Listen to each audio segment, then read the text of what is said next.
From Anchorage to Fairbanks, the Alaska Railroad is a 356-mile ribbon of timbers and steel that weaves its way through Alaska's mountains and valleys and laces across her tangled skeins of rivers and streams. The railway is a resplendent thread in the rich tapestry that is contemporary Alaska.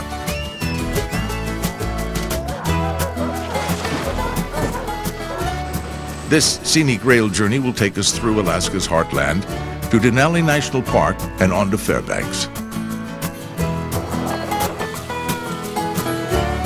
Along the route, we'll see Alaskan wildlife and share the lives and adventures of some of the great land's many colorful characters. We'll traverse areas so remote that to get there, the railway is the only way.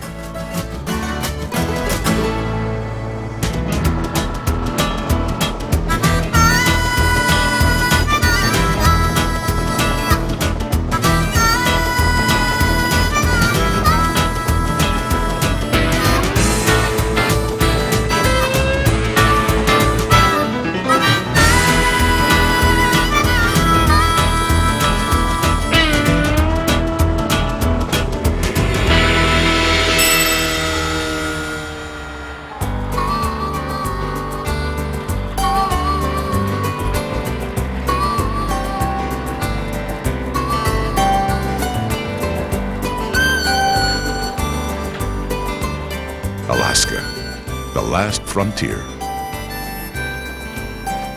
Our adventure begins in Anchorage, Alaska's largest city.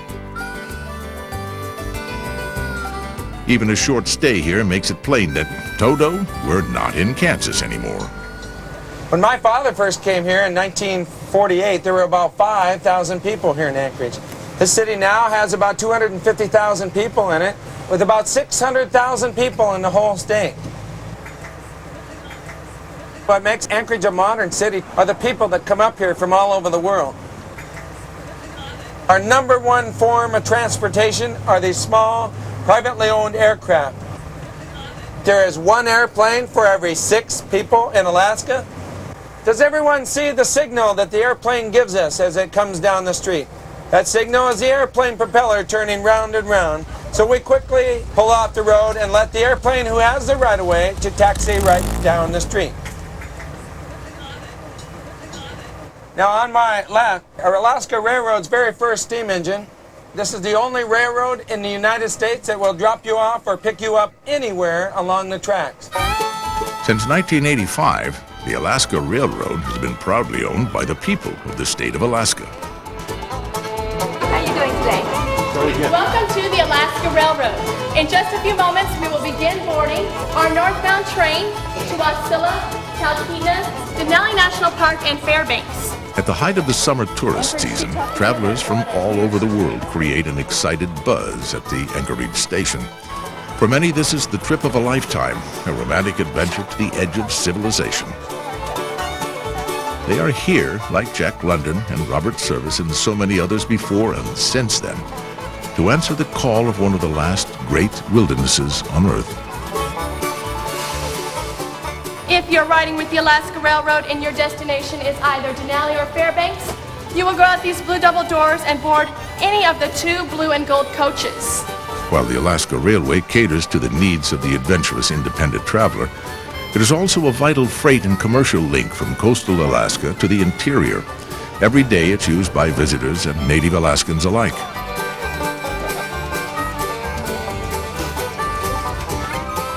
The employees of the Alaska Railroad are dedicated professionals, many with more than 20 years of service. They enjoy their work, and they love showing off their state to their guests.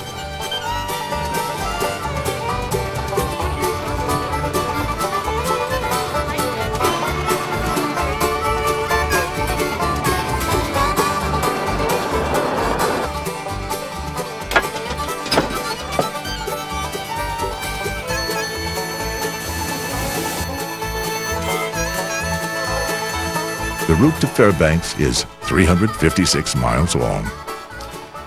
The train travels at a leisurely pace, and the trip takes about 12 hours. Just a short distance out of Anchorage, the train leaves most traces of civilization behind and enters a pristine Alaskan wilderness. For miles and miles, the train passes through verdant corridors of summer growth, stimulated to a frenzied burst of life by the nearly endless far north days. Civilization intrudes occasionally at road crossings where the ubiquitous RV reminds us how nice it is to be on the train.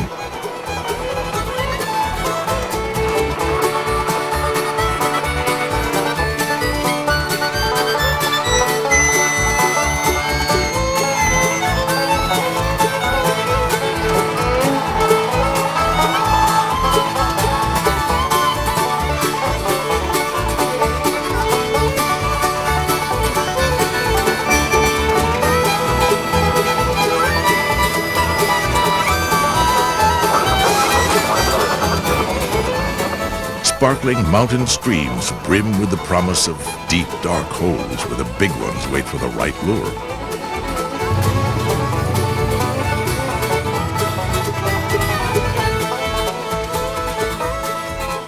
Visitors not used to faraway places with strange-sounding names needn't fear in Alaska.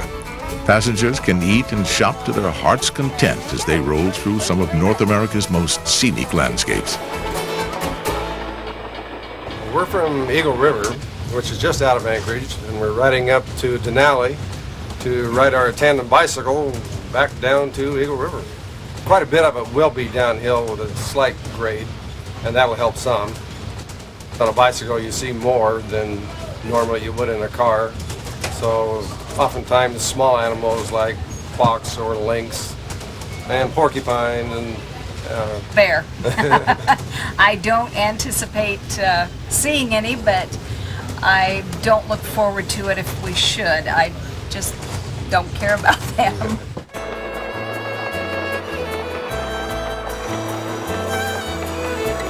The first stop on our journey is about 4 hours up the tracks at colorful Talkeetna.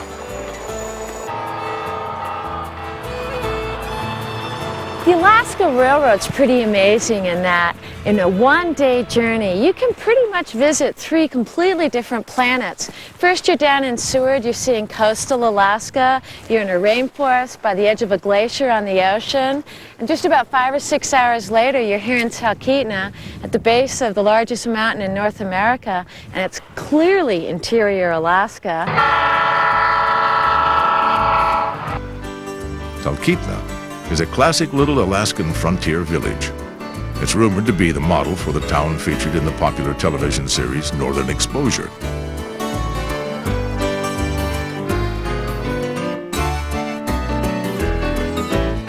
Talkeetna is the starting point for the adventurous climbers who challenge their skill and endurance on nearby Mount McKinley.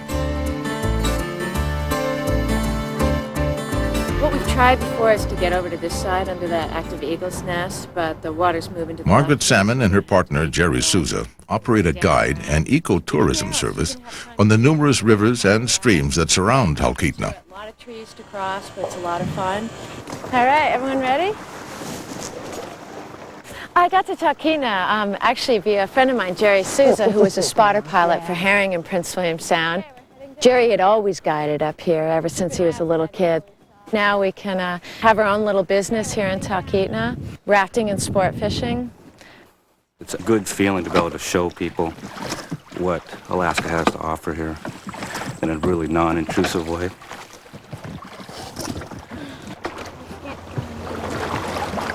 Actually, what I love best about Alaska is there's not that many people, and so they're really taking care to make sure that in 50 years from now we'll have the same amount of wildlife anyway, and hopefully the same amount of habitat. And I'll set up a scope and we can take a look at this active eagle's nest. We're pretty sure that there's an eaglet in there because both mates have been really active about flying branches up there and hanging pretty tight. We saw one of the eagles downriver, so the mate may perhaps be in the nest. See how it's made. You guys can take a look. That nest now is so large that if the eagle climbs down into it, we actually can't see it anymore. You can see it right on.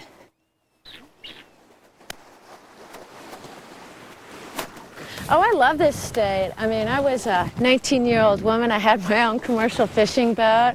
It's a land of opportunity, so I certainly haven't felt anyone stomping on me to hold me back, so the sky's the limit.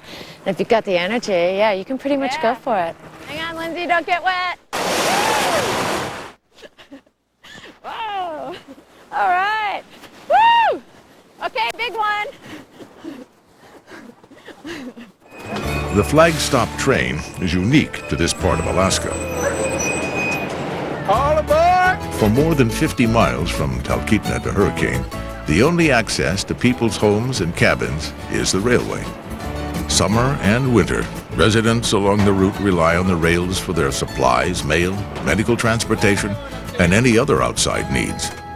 To get a flavor of life in the bush country, hop aboard the flag train, and don't forget to pack a lunch. Where you going? 255. 255? Okay, I gotta take two of them, that's Okay. one way. And I'm coming out today too, so Okay, 255. get you to honk the horn. All right. You can stand next to the rail and flag the train down and stop it, and I believe it's one of the last flag stop trains available in the United States.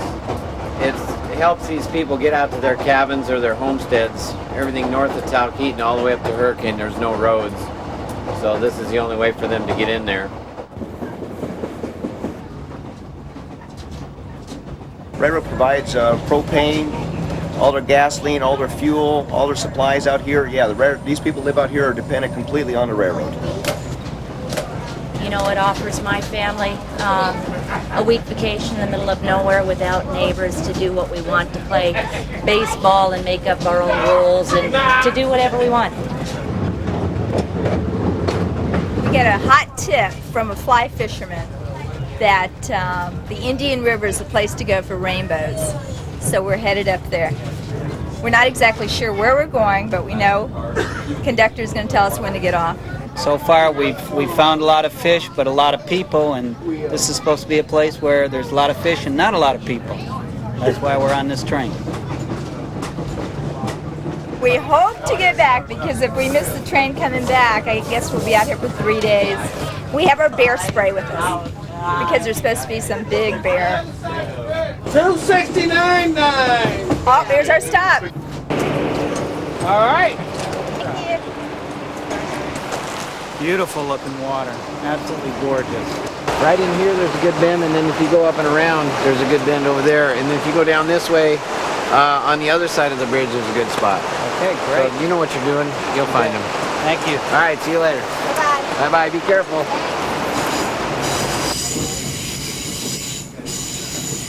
We're from Wisconsin, and we just moved up here about 3 weeks ago. And we moved up here because we've always wanted to homestead. And this is 11 years in the making. We've been planning this for 11 years, and we're finally here. We've been looking at land all around, and this just seems another little venture for us.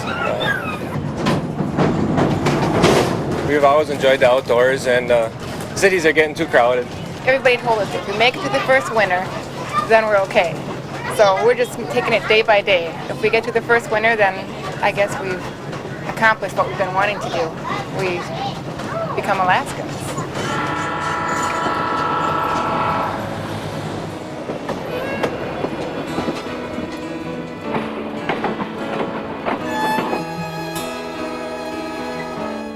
Well, I wanted to live in a cabin out in the woods. The conductor on the railroad told me about a little abandoned cabin halfway to Anchorage, just near Chalitna. It seemed like porcupines and squirrels had lived in it. It was quite a mess. There were holes in the ceiling. The stove was all kind of burnt out, but I moved in, patched things up, and by trial and error I learned how to get a fire going, how to live in the cabin. Mary Shields came to Alaska, enchanted by the spell of the North. In her early years here, the flag train was her lifeline. In 1974, Mary became the first woman to complete the grueling Iditarod sled dog race. Guys, you want to go? Some friends came down from Fairbanks and they suggested a few sled dogs would help with the chores, be good company for me, and it just so happened they had 3 old sled dogs at home. Very next southbound train, the engineer blew the whistle, the train stopped out in the middle of nowhere, and out came these 3 big fluffy dogs, a pile of dog food, an old sled, harnesses, and they had a little note taped on the sled that said, "Dear Mary, there's nothing to it, just put the dogs in front of the sled."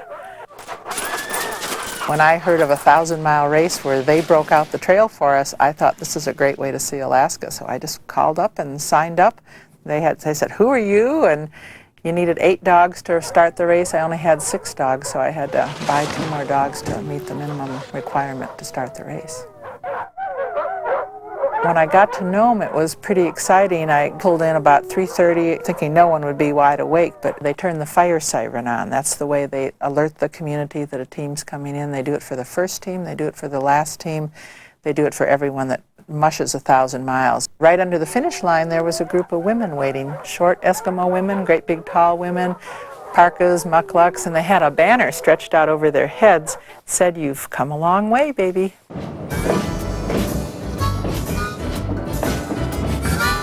This train is specifically for the locals and tourists that might want to get on and get a unique perspective of the railroad. Careful with harm, kids. Right. Kids. We make stops all along the way for the people that have cabins or people that live out in this area, stopping and unloading food and baggage and stuff for people that live along the rail. So that's what's so unique about this run here.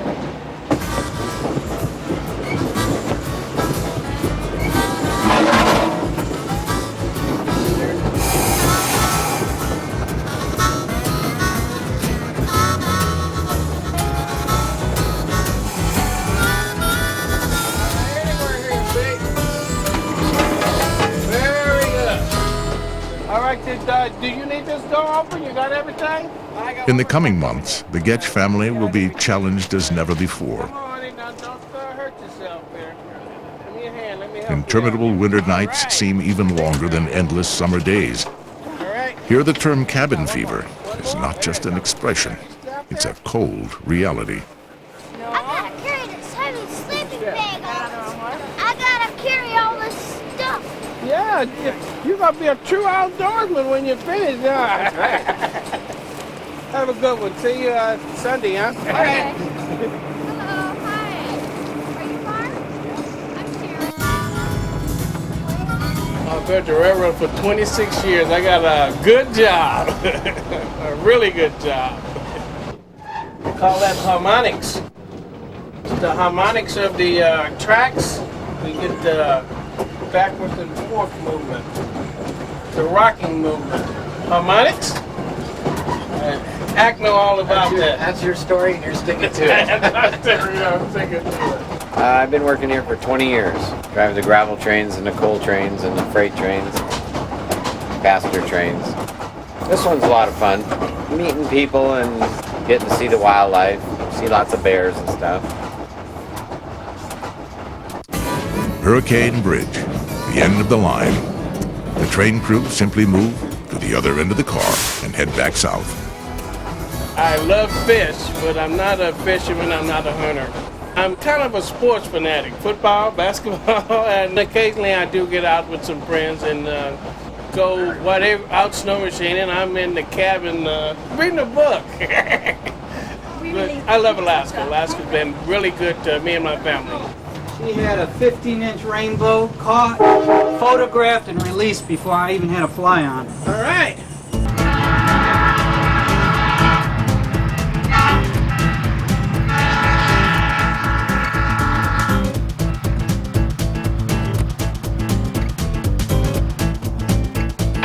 Yeah, it's going to be gorgeous up here today.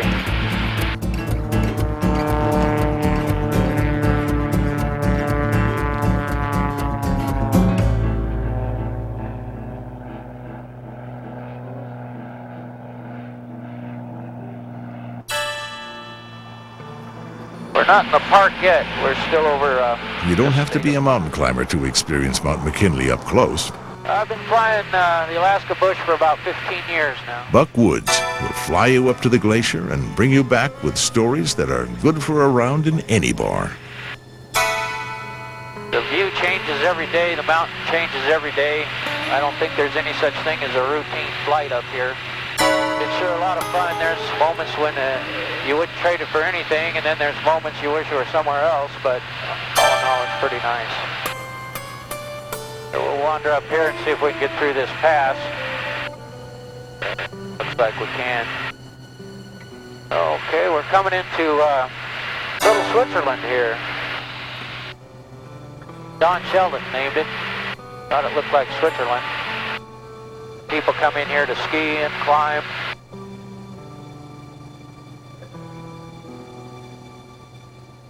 I have a 2-year-old daughter that already wants to fly the airplane. Loves to go up onto the glacier. I suppose when she's 16, she'll want to borrow the keys to the plane instead of the keys to the car.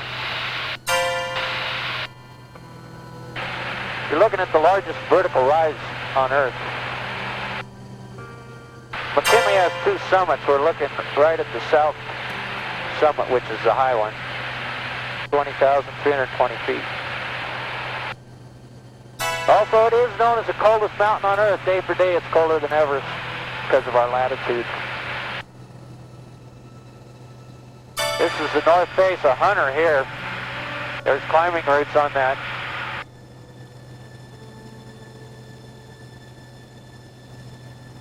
This is the northeast fork. In climbing circles, it's known as Death Valley. You tread lightly through there because it can avalanche from either side, and if it does, you're just in there. Orient Express is the most direct line down from the summit to the 14,000 foot level. That's why it's so seductive to a tired climber, is you're standing up there by the summit and you can see the 14,000 foot camp, and it looks like, oh hell, I'll just go down that thing and take a shortcut, and it ends up being a hell of a shortcut.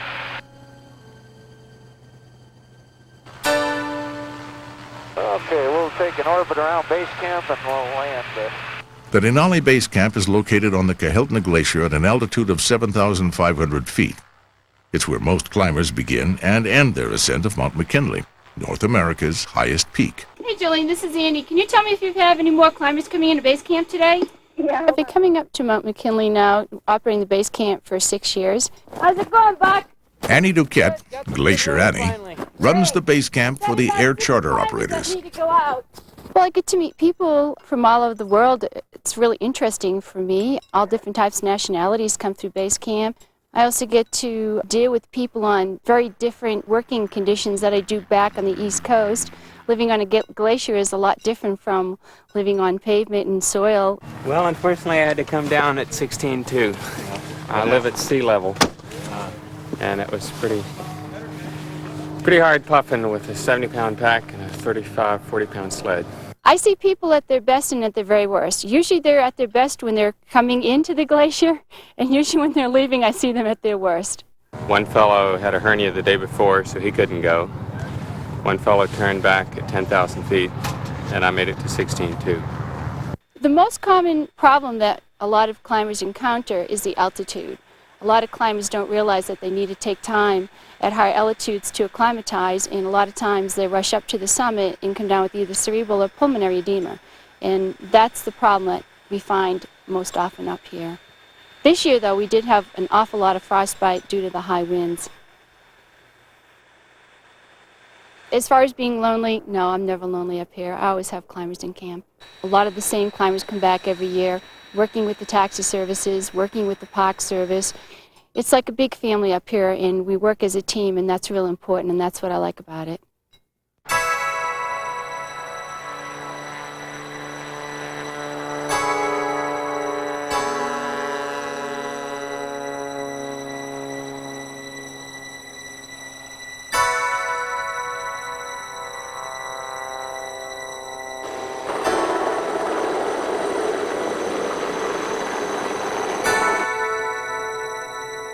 Inspirational in its beauty, awesome in its scale, the mountain is a terrifying adversary for those who dare to challenge its formidable heights. At 20,320 feet, Mount McKinley creates its own weather. Hurricane-force winds rise suddenly and can literally blow an unwary climber off the mountain's precipitous ridges.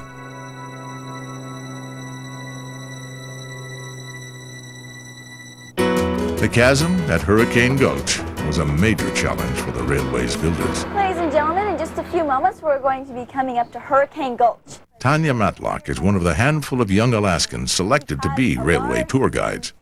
This was built in 1921 by the American Bridge Company. They started on either side and worked towards the middle using an aerial tram for their construction.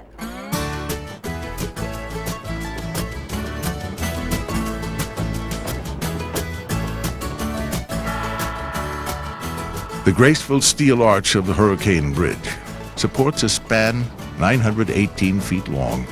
It's 296 feet to the creek below.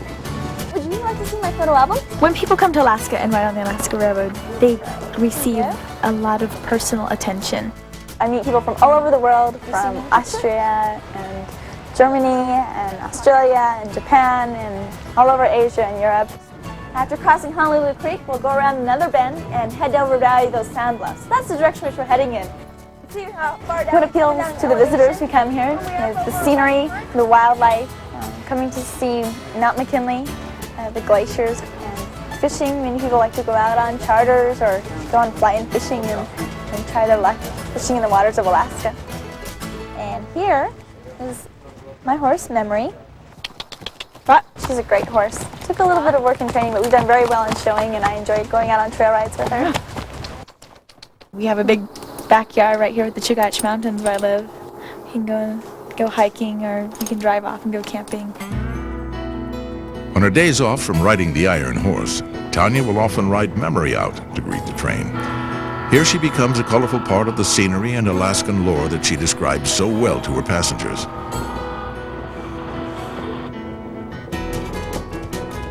Our rail adventure continues towards Denali National Park, Alaska's #1 tourist destination.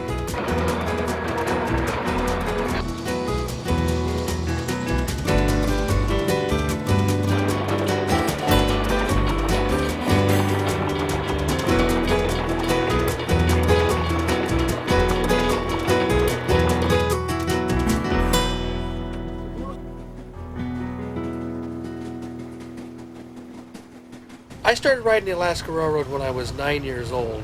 I'd save my pennies, I'd get on a train, ride to the park, buy a milkshake, and that was how I spent the afternoon, and catch the night train back home again. I started photography in high school just as something to do, and I kind of liked it. And I got the picture of the doll sheep ram that's in the book, and everybody wanted to buy it from me.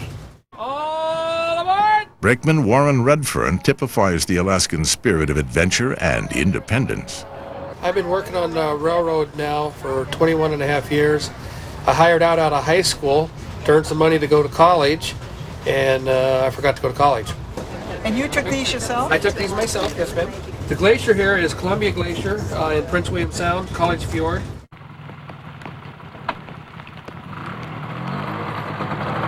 You have to get out and play in winter, or the cold, long, dark nights will literally drive you crazy. They call it cabin fever.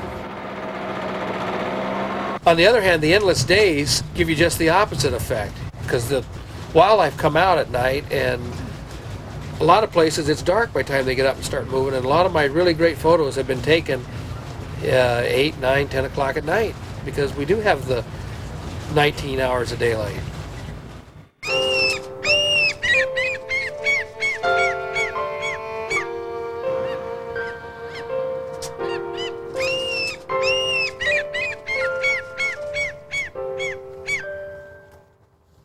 I've traveled quite a bit. I've been in 47 of the 50 states and in several countries, but the pull always is to be back here with the bears and the moose and the sheep. I love that lifestyle, the remoteness. I like to get away where if I don't make the noise, you don't hear a man-made noise. I was only about 10 feet from it when I took that picture. My favorite part of working on the railroad is sharing Alaska that I love with the people that ride on my trains, trying to show them the moose, the bear, McKinley. You'd think I get tired of it after as many trips as I've gone through. It's every time I see the mountain, I get a thrill because the passengers are getting a thrill seeing this, and it's an awesome sight. The centerpiece of this part of Alaska is Mount McKinley in Denali National Park. The big mountain is not the park's only attraction. Hikers, bikers, botanists, birders can all find plenty to do in Denali. The train is an excellent way to visit Denali because the park's only road is closed to private vehicles.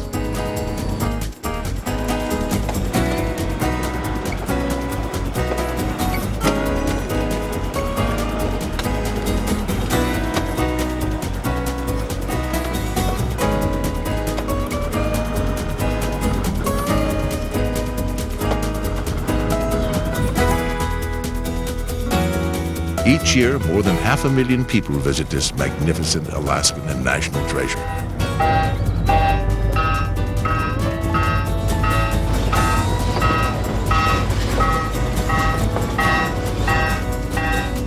On their own or with an organized tour, visitors head off in all directions to enjoy the park's scenic splendor. Thanks again.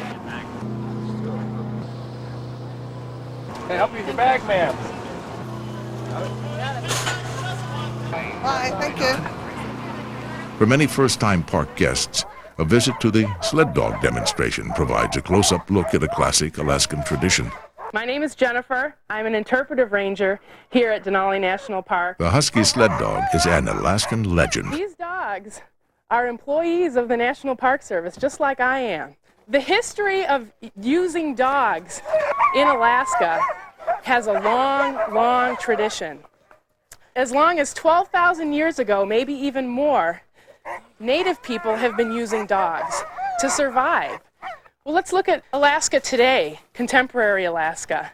There are many people like me who own just a couple Huskies, but I use them for work. My dogs haul coal to my cabin, they help me haul water, they help me do work, and I play with them too. I do recreational mushing and really enjoy their company as companion pets as well. Hike! Hike! Diva, no!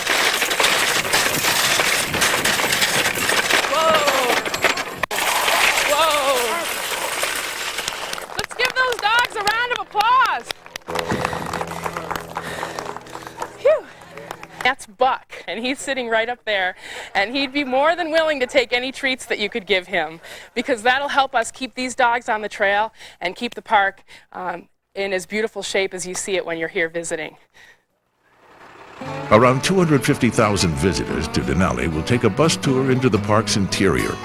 There, they can view wildlife and experience the high Arctic environment. On a good day, they'll be treated to a view of Mount McKinley, Denali, the High One, as it was called by Alaska's first natives. This group of adventurers is headed for a week stay at Camp Denali, a unique wilderness lodge in the heart of the park overlooking Wonder Lake and the Alaska Range. And we pull up next to this guy, just try and stay as quiet as possible. It's molting out its winter coat. That's why it looks so ratty. In another month and a half, that fox will be beautiful.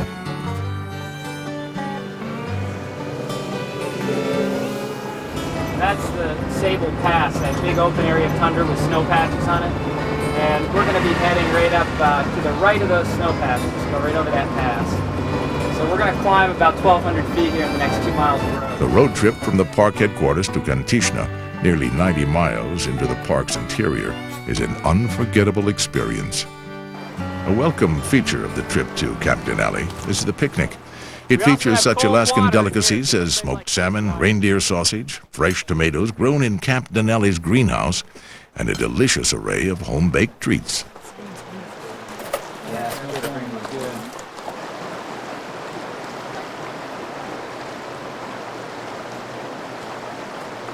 The ice-clad mountains of the Alaska Range tower over a vast expanse of subarctic wilderness. In 1917, this area was set aside to be preserved in its natural state as Mount McKinley National Park. In 1980, the park was expanded to cover an area larger than the state of Massachusetts and was renamed Denali National Park and Preserve. Seemingly endless summer days promote a proliferation of plant life that forms the foundation for a food chain that extends from ground squirrels to grizzly bears. Being in the presence of the magnificent grizz is a humbling reminder that we are not the most powerful creature on the land. She's so big. Yep, there's a cub. We're right behind her. And if you look directly behind her, about 5 feet, there is a cub. We're walking right beside her.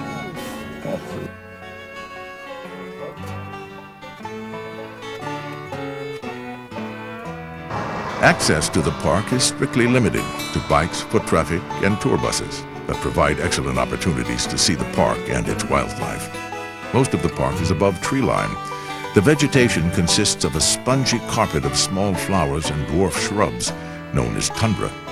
Travelers, fortunate enough to view Denali, are quickly overcome by the sense of awe that inspired the early Athabascan natives to hold the mountains sacred.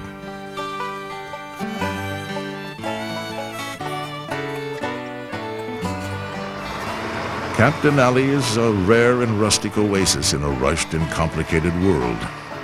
The accommodations are Spartan but comfortable, food is excellent, service cordial, and the exterior decor is incomparable.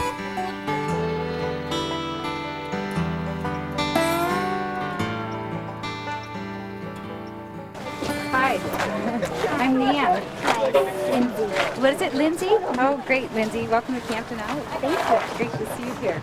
The main lodge at Camp Denali is a homey gathering place warmed by a cast iron stove. It's crammed with books on Alaska's nature and wildlife, as well as camp memorabilia.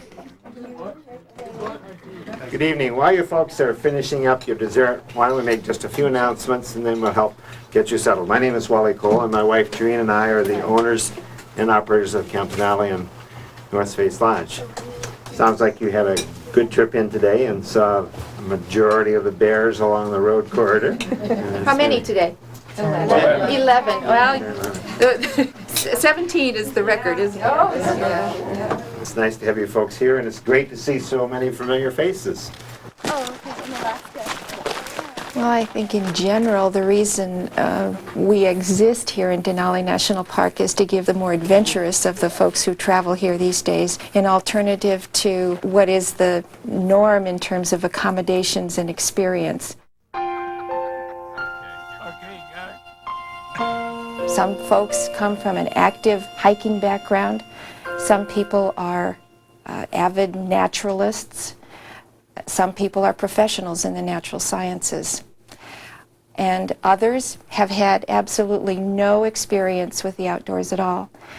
I guess we like to be here for all of those people.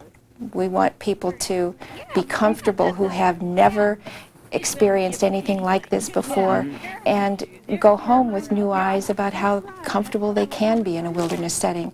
Not everybody has to experience Alaska via a cruise ship. The people that come here in their sojourn in Alaska are here, of course, to see the big mountain. And this is one of the unique places on the globe where you can look out of your cabin and view the mountain right between your toes if you position yourself accordingly in your bed. And of course, the other thing that people find once they get to Denali is this incredible amount of wildlife as well as a variety of bird life. Many folks have come to experience Denali and to learn something about its natural wonders. And so while we give them facility to do things on their own, like mountain biking along the park road, canoes that we have moored down in a 2.5-mile long lake that has a wonderful view of Mount McKinley and reflected from its waters. Okay, we're going up the Camps Ridge, which is a 1,500-foot vertical rise. We also have a staff of naturalist guides who are going out with guests each day. Usually we divide guests into small groups of not more than, say, 10 or 12 people and help them experience Denali either in a very strenuous hiking fashion or nothing more than a half-day nature walk. The founders of Camp Denali really wanted to establish a place where people could come and get a feel for the land.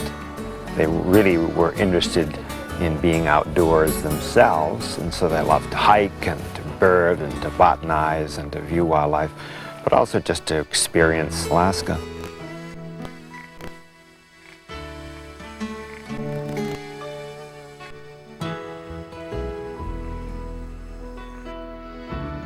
Camp Denali was started by Morton and Virginia Wood and their friend Celia Hunter. That was back in 1951.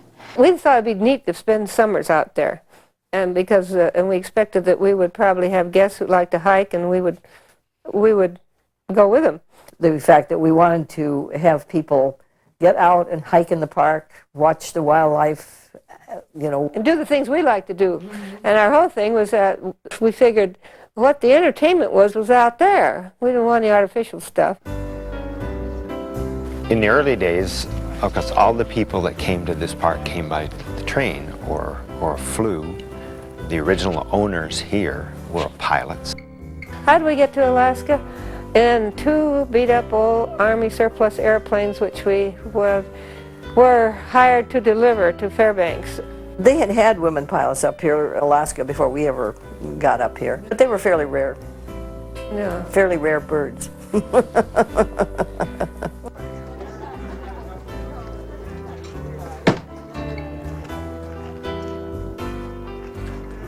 It wasn't until 1959 that Wally got into the picture. Wally was a kid then. When we first knew him, he was rustling baggies back at the hotel. And one rainy night here in the lodge, having gotten in at around 11 o'clock, very stormy, rainy, awoke the next morning to this incredible panorama of McKinley and the rest of the Alaska Range in full view through these front windows. And he was hooked. And then we tried to figure out for several years how I could buy it. The lawyer said, well, now what about the down payment? And we said, well, we hadn't planned on having a down payment because we didn't want to have Wally spend the money on a down payment that he could spend operating. And, well, he said, you really ought to have something. And we didn't have a whole lot of money to invest in a place to call our own, a business to call our own. And so we said, well, we would like to have a couple of rocking chairs for our old age. And so that was the agreement. Wally did this in his spare time. That was his hobby of doing something, so that's why we got those. We no longer own any part of Captain Out, but our hearts are still there.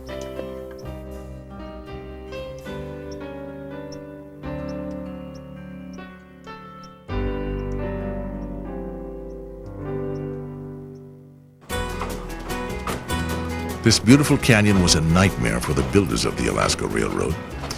The soil was unstable and landslides were a constant fear.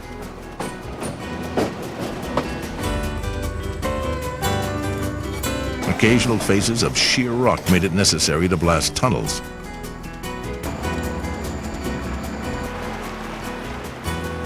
The final leg of our journey takes us up to Fairbanks, the north end of the main line of the northernmost railroad in North America.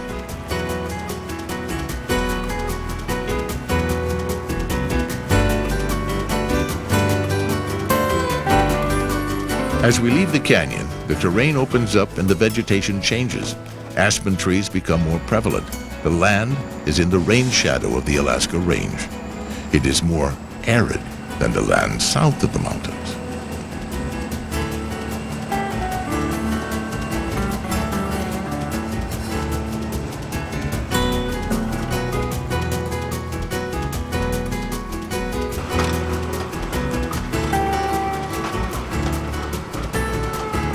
The 702-foot-long Mears Memorial Bridge spans the Nenana River.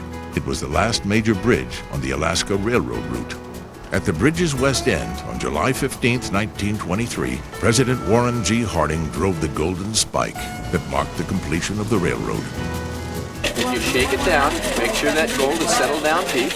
Material all to one side of the pan. John Binkley's family were pioneers in the settlement of interior Alaska. The Alaska Railroad, which was constructed up in the interior about 1920, became a vital part of interior Alaska's success. All of a sudden there was a link from the interior part of Alaska to the coastal part of Alaska in Seward. And then supplies could come year-round, and it brings us literally thousands of visitors up into the interior part of Alaska.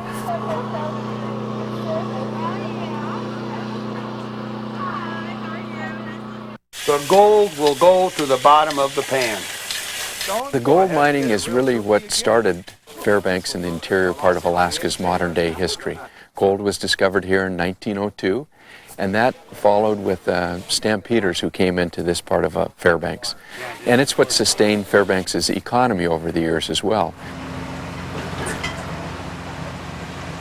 Although our family didn't actually mine gold, gold mining is still an important part of our economy, and we want to share that with visitors, allow them to get in and feel the thrill, really, of finding that gold for themselves.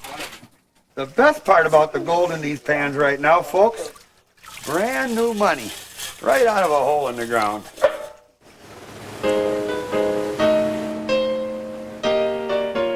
We've been riverboating now for into 4 generations, and we felt the natural evolution of that was to share some of our history and our insights into Alaska with visitors coming.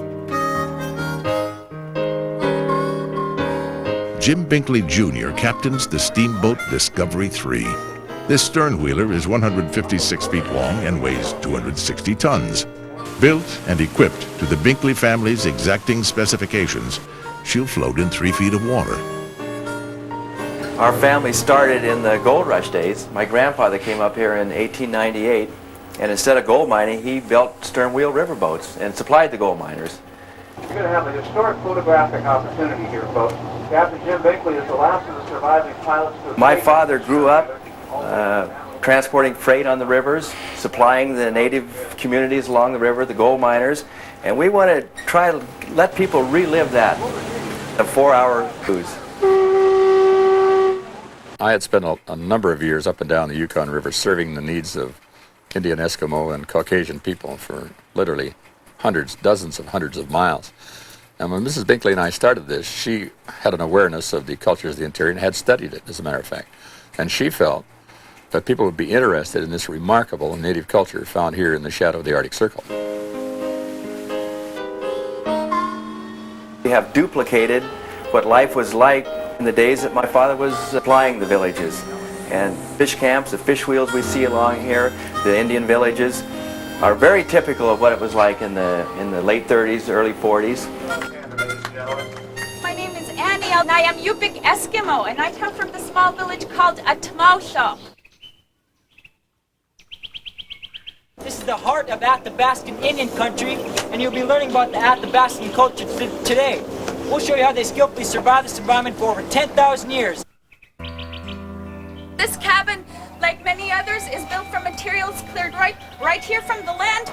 Now, if you take a look on top of the roof, you will notice sod there. What is it doing there? Well, that was used for insulation. It actually had a purpose. This structure is called a cache. Now, cache is French for storage, and it is also built from spruce poles and has a bark roof. Now, this is simply a storage shed that's built on stilts to keep the contents off the damp ground, out of the winter snow, and away from animals. Now, the floral pattern of the beadwork is an Athabascan trademark, and the women usually replicated the flora and the fauna that grew around in their area. And on this maiden's dress right here, you see floral patterns replicating the forget-me-not, the Alaska state flower, and the bluebells. On the chief's jacket, however, the floral patterns symbolize something different. They symbolize animal tracks. Now, the women believed that when they sewed animal tracks on their husband's clothing, it would bring them good luck while hunting or trapping. And here you see the tracks of the lynx, the wolf, the rabbit, and the white beads connecting all these other tracks are known as ptarmigan dancing across the snow. Now, can anybody tell me a difference between reindeer and caribou? You do know that reindeer can fly, right? Actually, reindeer is our domesticated version of the caribou. They're of the same genus and species and are virtually identical to the caribou, but these reindeer, they're not native to Alaska. Now, the last pellet I'd like to show you is the beaver fur. Now, this is also very valuable, but not only for the fur, but also for the meat. And the meat was considered a delicacy, but I've never got to try any because it's always a tradition to serve the elders first, and by the time I got up to bachelors, none left. Everything here is genuine. The people we're meeting, that we meet along the river, the people that put on this presentation are all real Alaskans. Well-spoken young Native people that grew up in the villages and are as genuine as Alaskans can be. Mrs. Binkley and I have 4 children, a daughter and 3 sons. And they started just as little kids, doing their chores on the boats. We only had 1 trip a day, and our season was much less with our little 25-passenger vessel. So as the business grew, the children were growing. And then as they grew older, they took more responsibilities. Then as they had families, each of their kids, our grandchildren, did the same thing coming into the business. So that now of the 20 family members, we have 18 working in the business. The other 2 are not renegades, they're just under 5 years old. Started out as a youngster going along on the boat with my folks, and I stood right on this box and learned to drive as a child, to operate the boat. And And myself, like my brothers, my two brothers and I have all become riverboat captains. We owe a lot to our four children. They have really helped develop it and enlarging, increasing the business. My father has always told us that if you're coasting, you're going downhill. So we're always striving to continually improve. And we make this comment in the beginning of the season that we're going to have one perfect trip. Our timing is going to be right. Everybody's going to be happy. You're going to project yourself properly. You're going to give the people a first-class treatment on the finest trip that we're going to put out. We're going to do that 250 times. So that's what makes it work. I'd like for our visitors when they leave to love Alaska as much as we love it, but I don't know if that's possible.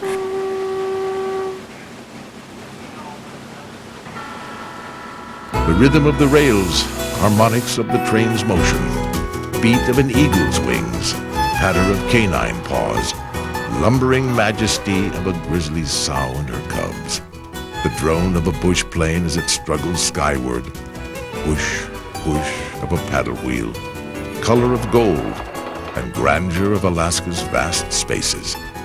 These things will all blend into a warm memory as our Alaska rail adventure reaches its end. But the great land has cast its spell. In the words of poet Robert Service, there's a land where the mountains are nameless and the rivers all run God knows where. There are lives that are erring and aimless, and deaths that just hang by a hair. There are hardships that nobody reckons. There are valleys unpeopled and still. There's a land, oh, it beckons and beckons. And I want to go back, and I will.